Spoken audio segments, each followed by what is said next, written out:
Dear viewer, to your best channel, Environmental Educator is here, Robert Mayer. And here we are privileged to be at the post. And at the post we have been undergoing a training under Inuka program, Inuka Africa, which is an initiative by Wetland. And with me here I have my guests who are privileged to interview. But before then, what is Inuka? Inuka program is a program that has been instituted by Youth for Nature and is trying to help the grassroots organizations and the youth who are playing role in the conservation to see that their stories get to that platform where they can be acknowledged by the world. They are also teaching on the nature-based solutions and just the best way to do conservation. So some of the organizations, apart from Friends of Ondiri, we have GGI, that is Green Generation Initiative. We are having NAPO, Nature and People as One. We are having conservation from Nyamira, and we are having another organization that is Big Ship, who are our hosts here today. And GGI, I should report that they are from Nyeri, they're operating from Nyeri, while conservation are operating from Nyamira and Napo, all the way from the north, that is Marsabit. So, to my guests, you're welcome. Maybe you just begin by telling us your name and where you are from. Maybe. So, begin with the lady. Hello, everyone. My name is Ruth Ndego from Friends of Ondiri. Thank you so much. My name is Kiringo Kishanga, also volunteer, member, assistant researcher for Friends of Ondiri. Good. So thank you so much. As you've heard, those are my guests today. And so for the first question, I'm going to somehow begin with the Ruth again.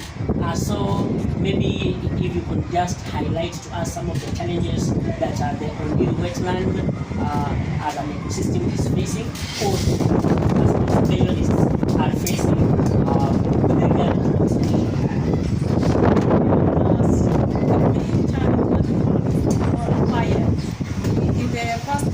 We experienced fire. We don't know the cause. We'd like to know why Ondiri every time. Then the other challenge that will come is the community around.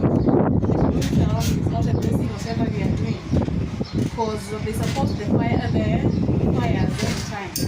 Then they overpower water from the sun.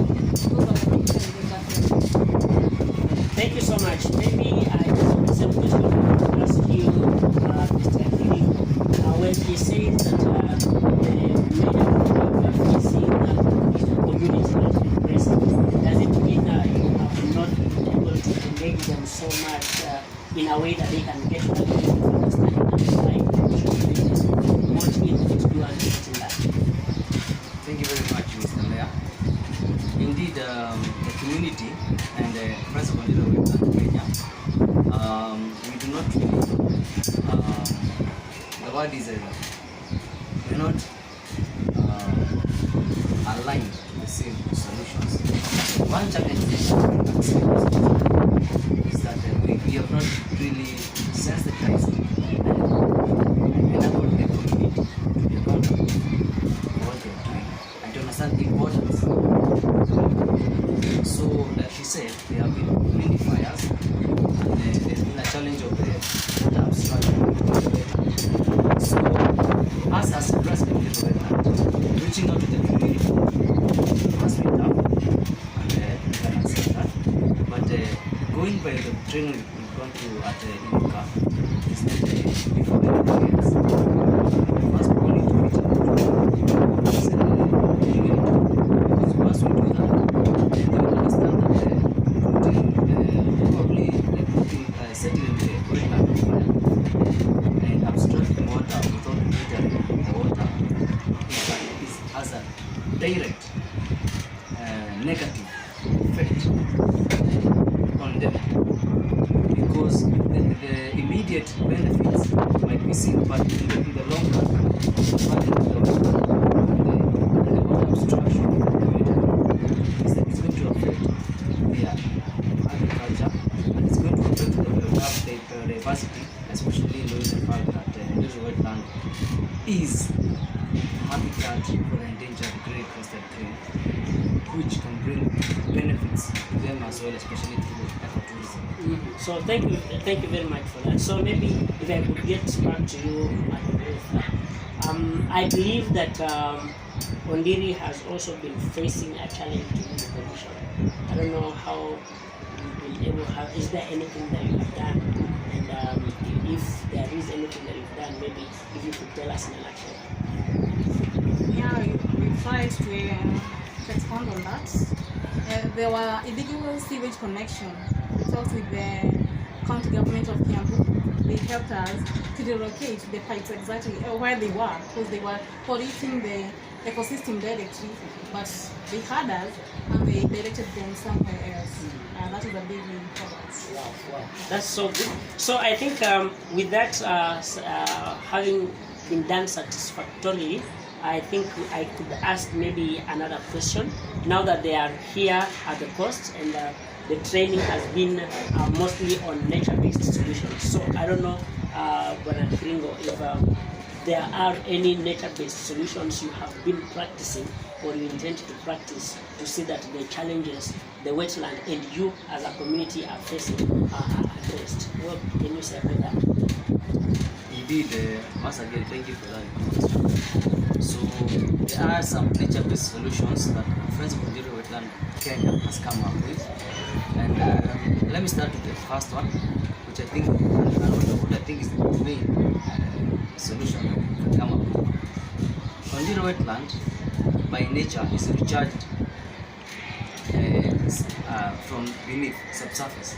So there's no surface inlet that feeds Ondiri Wetland. So the idea of reforestation within Ondiri is really important, because not only will it help to retain water within the soil, but it will also prevent soil erosion. That has been a big problem, whereby the soil has been flowing into the wetland and creating, accelerating the rate at which the pit is forming. Now, the other nature-based solution, which I think is really, really important, and we discussed as a group, is the problem of water abstraction. So it is really important that the community, as well as Kenya Water and Kikuyu Water, to understand the importance of metering the water that is being abstracted from the wetland.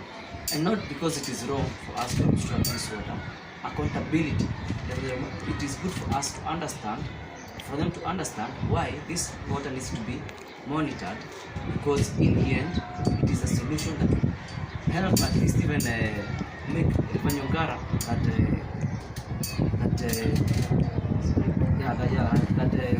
has right out that comes from the wetland to flow again. So yeah, indeed, we need to do those two things, nature-based solutions. Yeah, thank you very much for your responses, and maybe just because of time, maybe I'll get back to you, Madam Ruth, if you can just highlight I mean, you can give your highlights from the training that you've had for the past 3 days. Is there anything you're carrying home? What is that excites you so much about the program by Inuka Africa, which has been facilitated by Youth for Nature? I'm grateful to be part of the Inuka team. For sure, we've learned a lot. We've now known, Inuka. We learned the mitigation. We now understand what we mean by mitigation, advocacy, and resilience. And we are going to apply that at home. In a few months, we'll see what we've learned. We'll apply it directly. Wow. Thank you so much. When I think you also want to say something? Yes, of course I must say something. First of all, let me say it's great to hear Ruth say these words. I think she's grown up. Those 3 words she said, it's great. So thank you very much, Ruth. Well, this training has been all of us. But the key thing I've learned is that nature is a solution to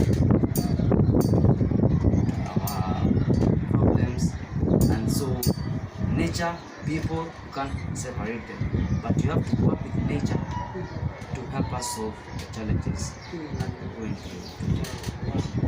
Thank you very much. So I don't know if I can take those as the last words for this interview, or there is a burning statement I want to give.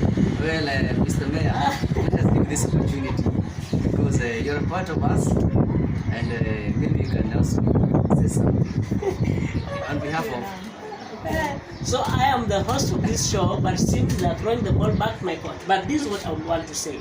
As you have heard, Friends of Ondiri is an organization that has come up to help in the preservation and conservation of Ondiri Wetland.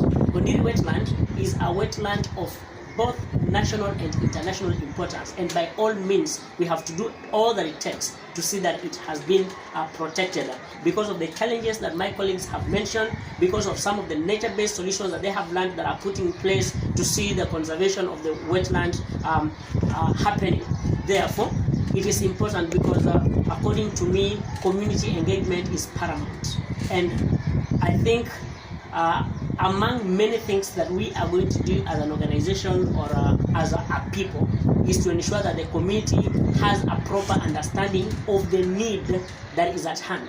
And that is, I think, the challenge that I'm going to throw to my friends, that as much as they understand the importance of the wetland conservation, that same information must be disseminated to the community so that they can understand as much as they do, because by so doing they will jointly come to support, because now they know why it is important to do so.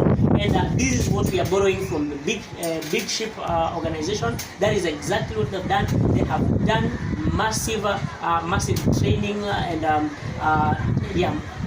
training and awareness to the community, and most of them are now embracing conservation because they are now from the point of understanding. And lastly, what they have done is to ensure that they provide alternative sources of income, and I know that is a big question that we should also be thinking about. So thank you so much having been our guests, and for the viewers, please, if you want to find this information, you can find me on YouTube, that's Robert Mayor, on Facebook, Robert Mayor, LinkedIn, Robert Mayor, Twitter, LinkedIn, Instagram, Robert Mayor, and on TikTok, yeah, even on TikTok, I'm your environmental educator and trainer, climate change activist and writer. Thank you very much, and see you next time.